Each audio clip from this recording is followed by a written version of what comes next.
ఒకటి కాదు రెండు కాదు అక్కడ ఇక్కడ అని కాకుండా దేశమంతా సృష్టి టెస్ట్ ట్యూబ్ బేబీ సెంటర్ బాగోతాలు వెలుగులోకి వస్తున్నాయి. బిడ్డలు కావాలన్న తల్లిదండ్రుల ఆశలను అక్రమ మార్గంలో క్యాష్ చేసుకుంది డాక్టర్ నమ్రత. కేసు ఎఫెక్ట్ తో ఇష్యూను మరింత లోతుగా విచారించాలని డిసైడ్ అయింది సర్కార్. డాక్టర్ నమ్రతను మరోసారి కస్టడీకి ఇవ్వాలని పోలీసులు పిటిషన్ వేశారు.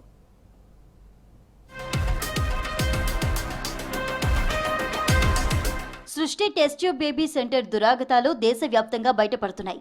దీంతో కేసు విచారణను సీబీఐకి అప్పగించే ఛాన్స్ కనిపిస్తోంది.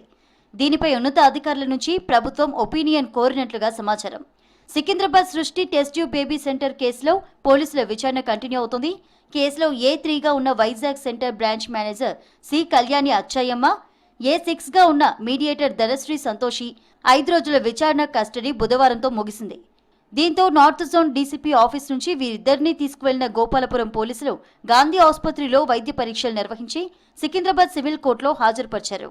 ఇక్కడి నుంచి చెంచల్గూడ జైలుకు తరలించారు.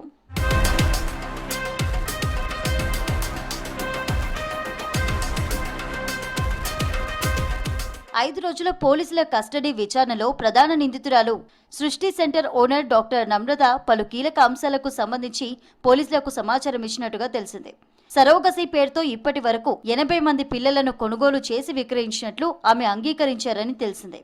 తెలంగాణతో పాటు దేశంలోని పలు రాష్ట్రాల నుంచి ఏజెంట్లతో శిశువులను కొని సేకరించామని, అందరికీ డబ్బులు ఇచ్చినట్లు నమ్రత తెలిపారని సమాచారం.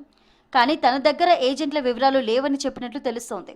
80 మంది శిశువులను కన్న తల్లిదండ్రుల వివరాలపై నమ్రతను పోలీసులు ప్రశ్నించారు.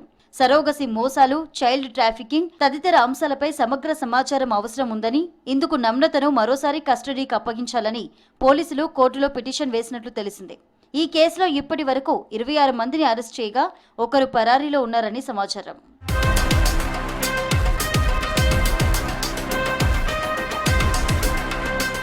సృష్టి కేసులో డాక్టర్ నమ్రత చేసిన దారుణాలు వరుసగా బయటపడుతున్నాయి. నమ్రత అక్రమంగా తన లెటర్ హెడ్స్ వాడారంటూ సికింద్రాబాద్ కు చెందిన ప్రముఖ గైనకాలజిస్ట్ గోపాలపురం పోలీసులకు ఫిర్యాదు చేశారు. ఈ కంప్లైంట్తో కలిపి గోపాలపురం పోలీస్ స్టేషన్లో ఇప్పటి వరకు సృష్టి అరాచకాలపై నమోదైన ఎఫ్ఐఆర్ల సంఖ్య 7కు చేరింది. ఈ కేసులో బుధవారం 9 మంది నిందితులను అరెస్టు చేసిన గోపాలపురం పోలీసులు న్యాయమూర్తి ఎదుట హాజరుపరిచారు. జడ్జి ఆదేశాల మేరకు వారిని చెంచల్గూడ జైలుకు తరలించారు.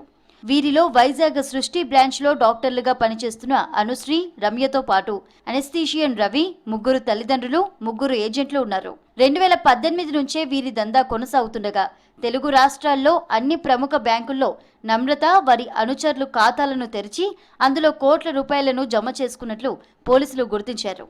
ఇప్పటికే అధికారులు నమ్రత బ్యాంకు ఖాతాల్లోని డబ్బుల లావాదేవీలను ఆపేశారు.